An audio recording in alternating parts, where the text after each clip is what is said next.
Good morning students. आज हम जिस एल्गी को पढ़ेंगे वो है एक्टोकार्पस, जो कि एक ब्राउन एल्गी हमारे कोर्स में है। और एक्टोकार्पस अधिकतर समुद्र में पाया जाता है। फ्रेश वाटर कुछ स्पीशीज होती हैं, लेकिन most of the species are found in सी।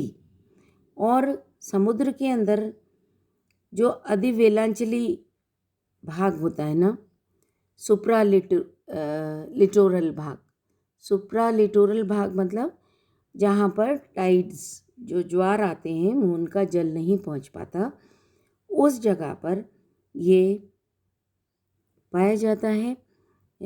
चट्टानों के ऊपर या दूसरे शैवालों के ऊपर एपीफाइट के रूप में भी पाया जाता है। कुछ स्पीशीज इसकी एंडोफिटिक होती हैं। एक्टोकार्पस फेसिकुलेटस मछली के पंखों पे पाया जाता है।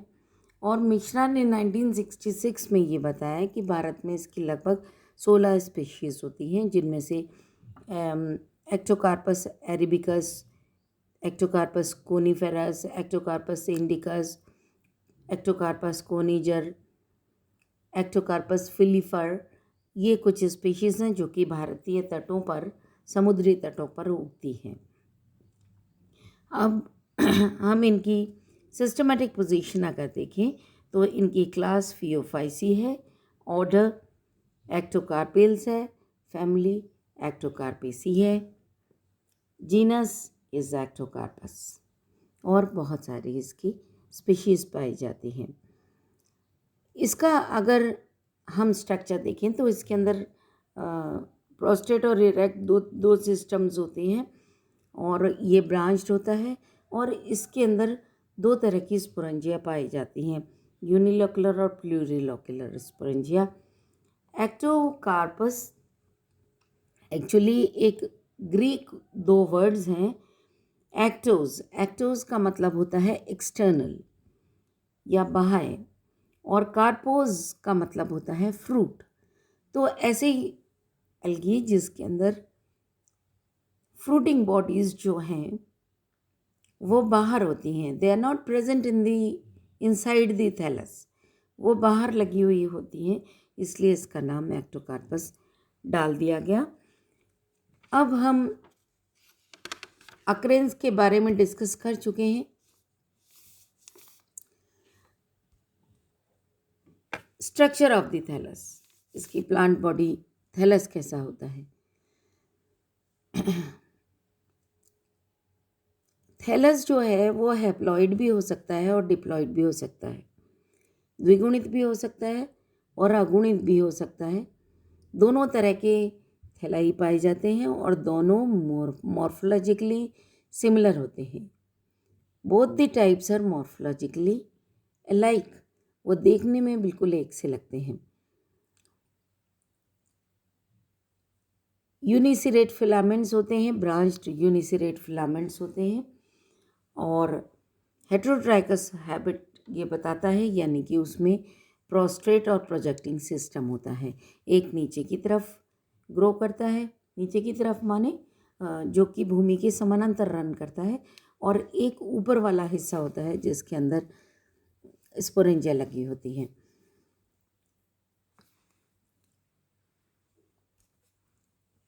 प्रोस्टेट सिस्टम को अगर हम देखें तो क्रीपिंग और सेप्टेट इरेगुलरली ब्रांच्ड फिलामेंट्स होते हैं, और ये फिलामेंट्स सबस्ट्रेटम के ऊपर राइजॉइड्स के माध्यम से लगे होते हैं।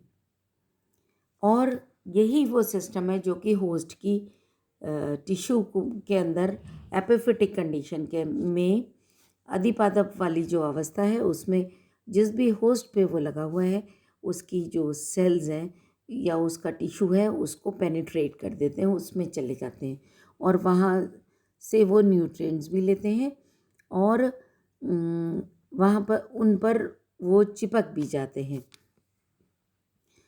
जबकि प्रोस्टेट सिस्टम जो है ये बहुत ही पुअरली डेवलप्ड होता है फ्री फ्लोटिंग स्पीशीज़ के अंदर। जो फ्रीली तैर रही होती हैं उनके अंदर ये ज़्यादा डेवलप्ड नहीं होता। उसके बाद आते हैं हम प्रोजेक्टिंग सिस्टम पर। प्रोजेक्टिंग सिस्टम जो होता है वो प्रोस्टेट सिस्टम से अराइज होता है, उससे निकलता है, और वेल ब्रांच्ड फिलामेंट होता है प्रोजेक्टिंग सिस्टम में। हर ब्रांच सेप्टम के नीचे से निकलती है, किसी भी सेल का जो सेप्टम है उसके नीचे से निकलती है, और यूनिसेरेटली अरेंज होती हैं। ब्रांचेस जो होती हैं वो जॉइंट होती हैं, एंड टू एंड एक सिंगल सीरीज के अंदर जॉइंट होती हैं, और ब्रांचेस के ऊपर जहाँ पर वो टर्मिनेट होती हैं, शीर्ष पर हेयर पाए जाते हैं। कुछ स्पीशीज़ के अंदर जो मेन एक्सिस है उसका जो फिलामेंट है वो कॉर्टिकेटेड होता है, उसके चारों तरफ शीथ होती है, और ये राइजोइडल ब्रांच की शीथ बनी हुई होती है। बेसल मेरिस्टेम जिसको हम कहते हैं। और सबसे महत्वपूर्ण गुण यही है इसका, एक्टोकार्पस का, कि अगुणित प्लांट जो कि जिसको कि हम गेमेटोफाइट कहते हैं, और द्विगुणित प्लांट जिसको कि हम स्पोरोफाइट कहते हैं, दोनों ही प्रकार समान होते हैं, आकारिकी रूप से समान होते हैं। This is the characteristic feature of Ectocarpus. अब हम आते हैं,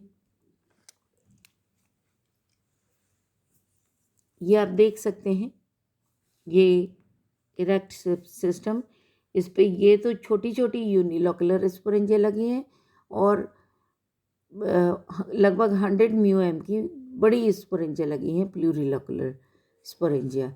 तो इसकी जो एरियल ब्रांचेस होती हैं उनके ऊपर यूनी और प्लूरिलोकुलर स्पोरेंजिया लगी होती हैं। अब हम आते हैं सेल के स्ट्रक्चर के ऊपर। सेल्स छोटी होती हैं, या तो सिलेंड्रिकल और या फिर वो रेक्टेंगुलर होती हैं, या तो बेलनाकार होती हैं या आयताकार होती हैं, लेकिन शीर्ष की तरफ वाली कोशिकाएं लंबी होती हैं। कोशिका भित्ति 3 लेयर्स की बनी होती है। अंदर वाला लेयर सेल्यूलोज का होता है, जबकि बाहर वाला लेयर पैक्टिक सब्सटेंस एल्जिन या एल्जिनिक एसिड का बना हुआ होता है। एल्जिन क्या चीज़ होती है? ये डी मेन्यूरोनिक एसिड का एक पॉलीमर होता है, और जब ये आर्द्र होता है, जब ये गीला होता है तो जिलेटिनस होता है, लेकिन जब ये सूख जाता है तो ये कठोर होता है और हॉर्न लाइक हो जाता है। इसके जीव द्रव्य में एक केंद्रक होता है, एक फीतेनुमा क्रोमेटोफोर्स होते हैं, या तो फीतेनुमा होते हैं या फिर वो डिस्कॉइड होते हैं, डिस्क लाइक होते हैं, वर्ण की लवक होते हैं, और हर वर्ण की लवक में एक नेकेड पायरेनॉइड होता है अगर वो डिस्कॉइड होते हैं, और अगर वो रेटिकुलेट होते हैं तो उसमें बहुत सारे पायरेनॉइड्स हमको देखने को मिलते हैं। क्लोरोफिल ए, फोटोसिंथेटिक पिगमेंट कौन कौन से होते हैं इसमें? क्लोरोफिल ए, क्लोरोफिल सी के अलावा फ्यूकोजेंथिन होते हैं, और कैरोटिन्स। ये बीटा कैरोटिन और फ्यूकोजेंथिन और क्लोरोफिल ए, क्लोरोफिल सी, ये 4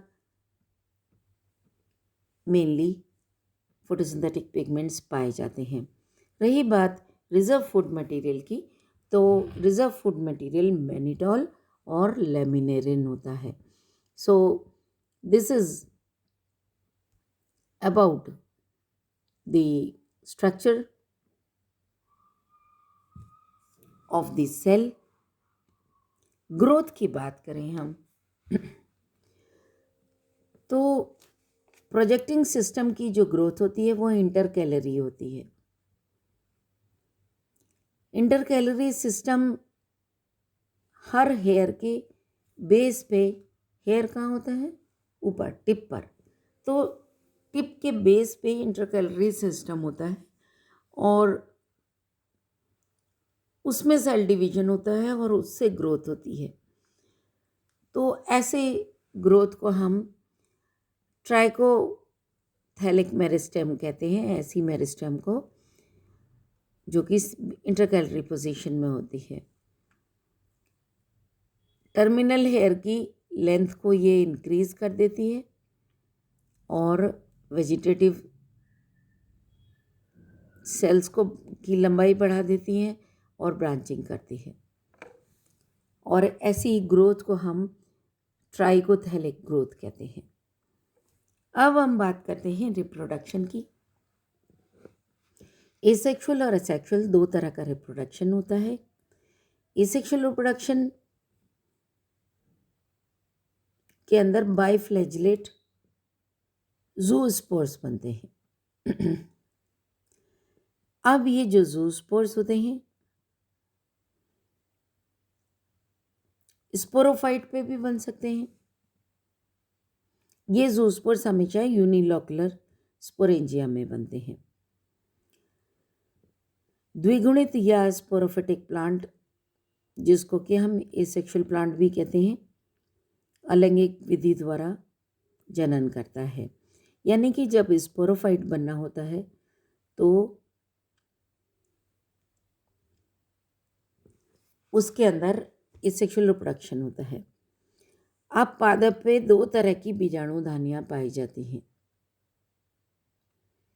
एक तो होती है यूनिलोकुलर स्पोरेंजिया और दूसरी होती है प्लूरिलोकुलर स्पोरेंजिया।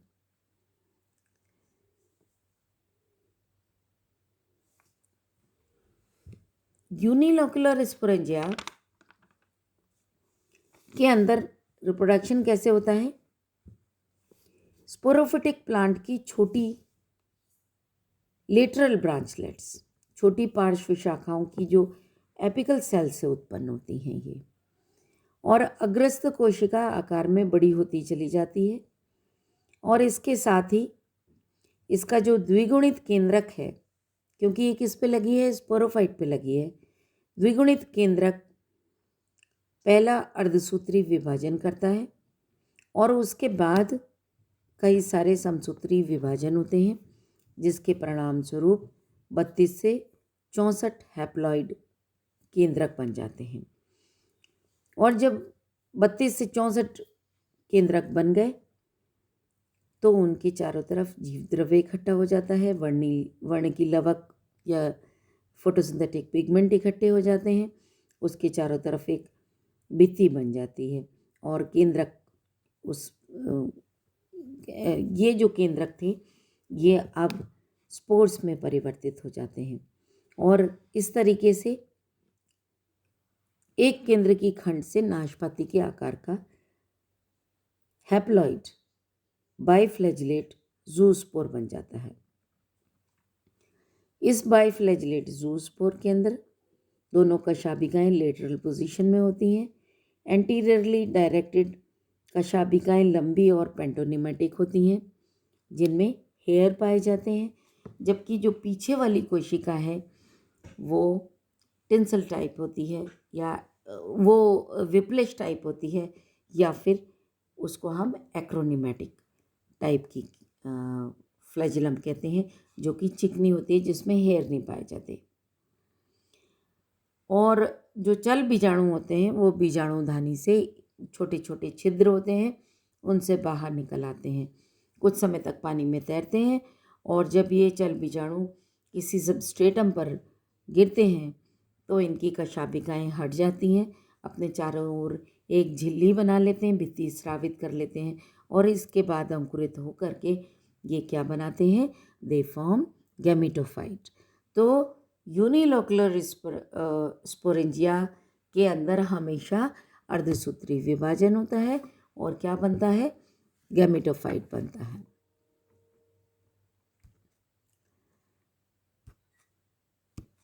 उसके बाद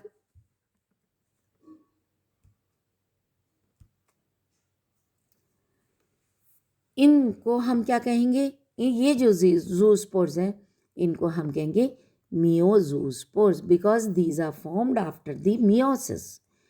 न्यूक्लियस के जो के अंदर अर्धसूत्री विभाजन या मियोसिस होने के परिणाम स्वरूप ये बनते हैं, इसलिए इनको हम क्या कहते हैं, मियोजूस्पोर्स। तो ये चीज़ आप याद रखें कि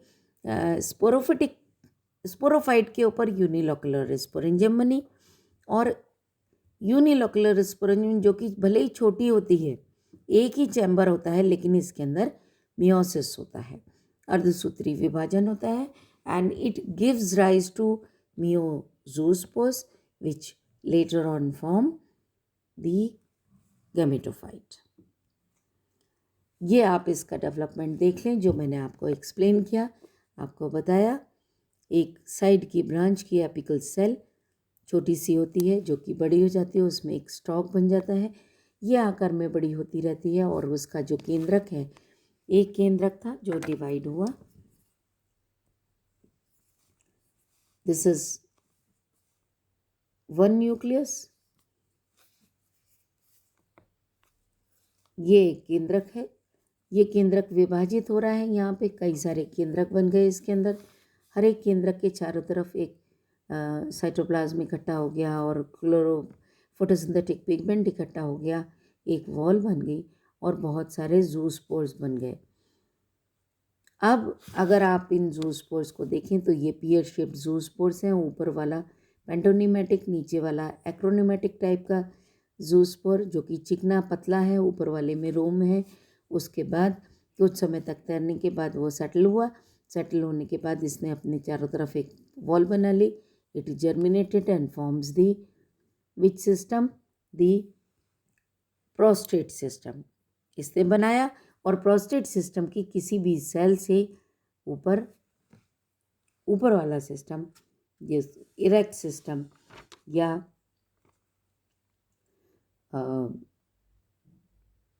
ऊर्ध्व तंत्र बना लिया। सो this is about the development of miospores from the unilocular sporangium. अब दूसरी तरह की स्पोरेंजियम होती है प्लूरिलोकुलर स्पोरेंजियम। प्लूरिलोकुलर स्पोरेंजिया जो होती हैं, ये भी द्विगुणित पादप की छोटी पार्श्व शाखाओं पर से बनती है।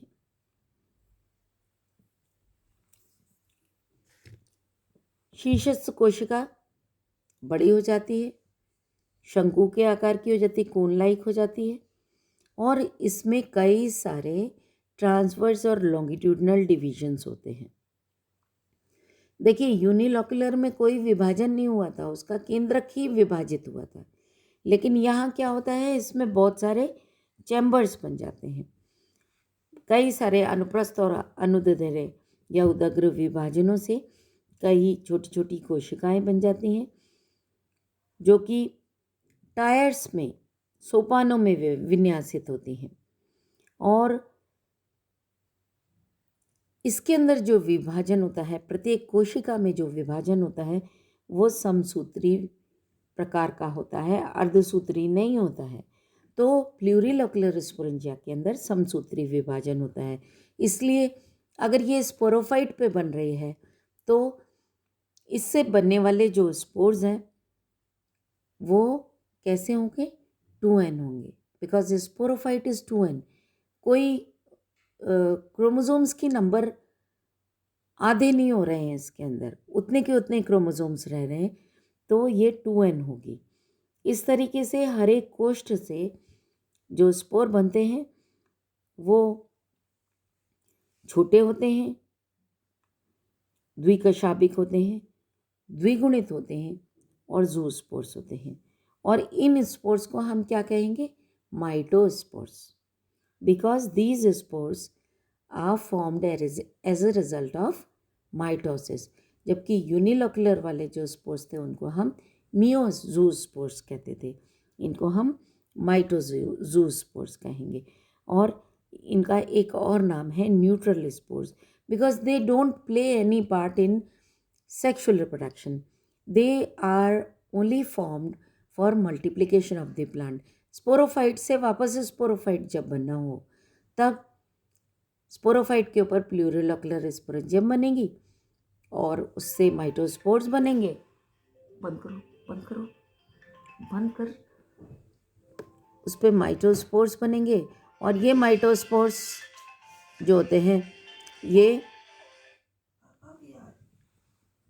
उस पर माइटोस्पोर्स बनते हैं और माइटोस्पोर्स वो कर देते हैं, मतलब नए प्लांट्स बना लेते हैं स्पोरोफाइट। उसके बाद में क्या आता है, ये तो हो गया एसेक्सुअल रिप्रोडक्शन के बारे में। सेक्सुअल रिप्रोडक्शन के अंदर क्या होता है कि कुछ जातियां उसकी आइसोगेमस होती हैं, लेकिन अधिकतर जातियां एनाइसोगेमस टाइप की होती हैं। एक्टोकार्पस सिल्यूकुलोसस में जो शरीर है वो फिजियोलॉजिकल, जबकि एक्टोकार्पस सेकेंडस के अंदर मॉर्फोलॉजिकली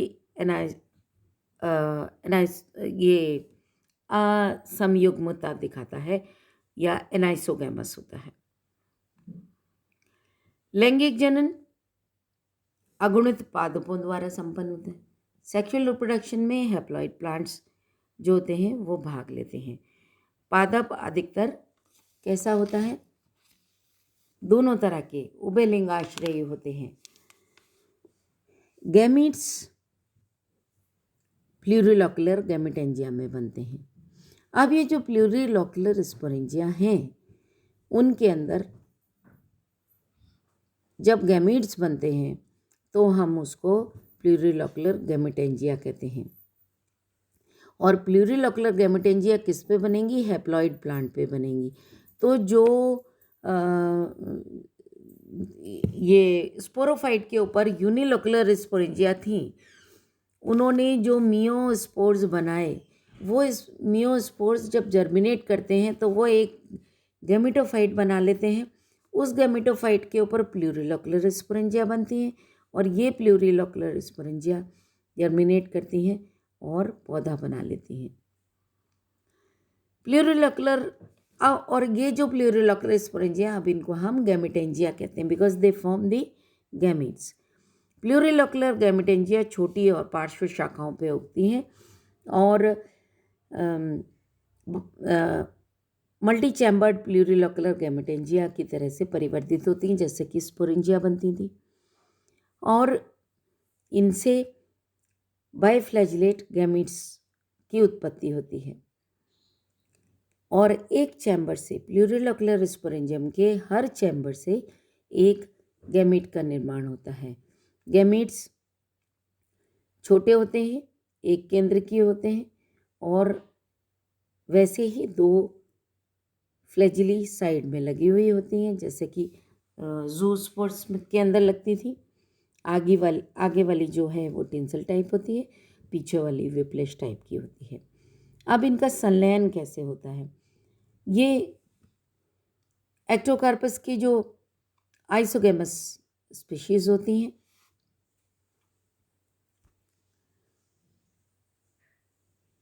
ये गैमेटेंजिया के अंदर आप डेवलपमेंट देखें, बहुत सारे चैम्बर्स बने और ये ऊपर एक छेद के माध्यम से ये गैमेट्स बाहर निकल गए। अब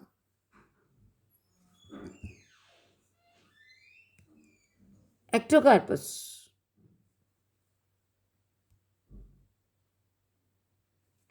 में किस तरीके से गैमेट्स का फ्यूजन होता है या फर्टिलाइजेशन कैसे होता है, तो जो आइसोगैमस स्पीशीज होती हैं उसके सभी जो गैमेट्स बनते हैं वो आकारिकी रूप से समान होते हैं और पादप बाइसेक्सुअल होते हैं।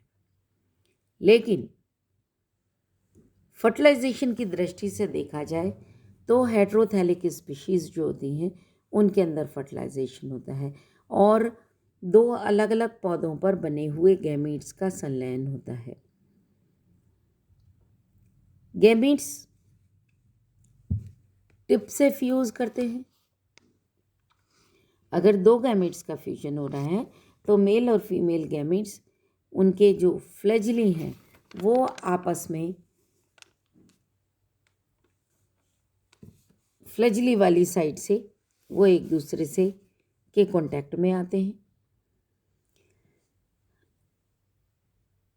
अब इन गैमेट्स में से भी ये देखना पड़ता है कि एक तो लेस एक्टिव होता है, जो लेस एक्टिव होता है वो तो फीमेल गैमेट होता है, और जो अधिक एक्टिव होता है वो मेल गैमेट होता है। और इस तरीके से इनका फिजियोलॉजिकल एनाइसोगैमी इनके अंदर पाई जाती है। मॉर्फोलॉजिकली भले ही एक से हों, लेकिन इनकी कार्य की अलग है, फिजियोलॉजी अलग होती है। जो एक्टिव है वो मेल गैमेट है, जो कम एक्टिव है वो फीमेल गैमेट होता है। अब ये पानी के अंदर इनका संलयन होता है। फीमेल गैमेट से कुछ सेक्स हार्मोन्स सिक्रीट होते हैं जो कि मेल गैमेट्स को इसकी तरफ आकर्षित करते हैं। कई नर युग्मक दो तरह का हो सकता है, दोनों गैमेट्स आपस में फ्यूज़ भी कर सकते हैं, और कुछ स्पीशीज़ के अंदर कई सारे मेल गैमेट्स फीमेल गैमेट के चारों तरफ इकट्ठे होते हैं, और ये किस में होता है? एचोकार्पस सिकंडस के अंदर होता है। और उनकी वो इस तरीके से ई डायग्राम में आप लोग देखेंगे।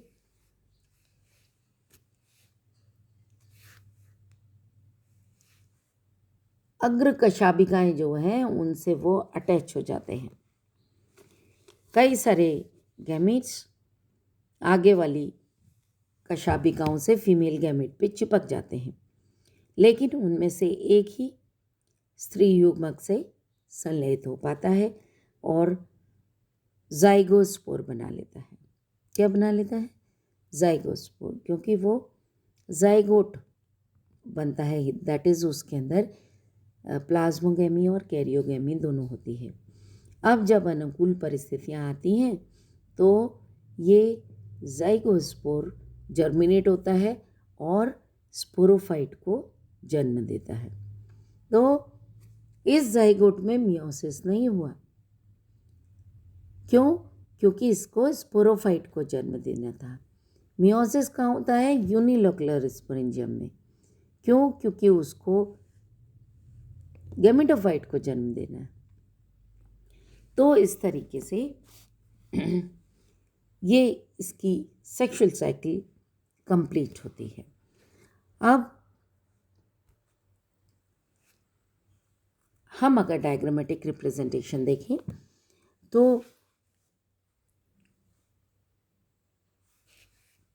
आप देखिए, ये स्पोरोफाइट है, दिस इज 2n। स्पोरोफाइट के ऊपर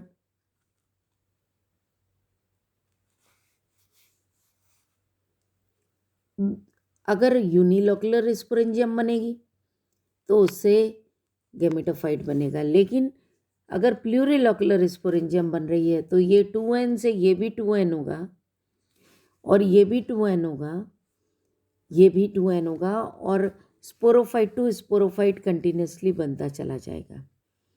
लेकिन जब बनाना है गैमेटोफाइट तो इसके ऊपर कौन सी स्पोरेंजियम बनेगी? यूनिलोकुलर स्पोरेंजियम बनी। इसके अंदर मियोसिस हुआ, और मियोसिस के परिणाम स्वरूप ज़ूस्पोर्स बने। ये कैसे थे? एन अर्धसूत्री विभाजन के परिणाम इसने बनाया गैमेटोफाइट। गैमेटोफाइट पे प्लूरिलोकुलर स्पोरेंजियम बनी, जिन्होंने क्या बना लिए? गैमीट्स बना लिए, और ये गैमीट्स जो थे ये यूनाइट किए और जाइगोट बना। ये कैसा था? 2n, और इसने फिर से स्पोरोफाइट बना लिया। तो इसकी जो लाइफ साइकिल है, उस लाइफ साइकिल में स्पोरोफिटिक स्टेज और गैमेटोफिटिक स्टेज, ये दोनों स्टेजेस एक दूसरे के एकांतर क्रम में आती हैं। दोनों आइसोमॉर्फिक होती हैं, दोनों आइसोमॉर्फिक होती हैं। स्पोरोफाइट के ऊपर भी प्लूरिलोकुलर स्पोरेंजिया बन रही थी, और गैमेटोफाइट पे भी प्लूरिलोकुलर स्पोरेंजिया बन रही है। लेकिन क्योंकि ये गैमिट्स बनाते हैं इसलिए हम इन्हें गैमिटेंजिया कहते हैं, हालांकि उनका फंक्शन वगैरह सब सेम है। तो इसीलिए इसको हम, इस लाइफ साइकिल को हम कहते हैं isomorphic alternation of generation. Iso माने समान, मॉर्फिक माने morphology. When both these stages, sporophytic and gametophytic, both these stages are morphologically similar, तो इसको हम आइसोमॉर्फिक ऑल्टरनेशन ऑफ जनरेशन कहते हैं। ये आप, this is the flow chart, this is a linear diagram of isomorphic alternation of generation. या ज़ूमियोस्पोर्स बन गए, इन्होंने गैमेटोफाइट बना लिया। सो this is all about Actocarpus. Thank you.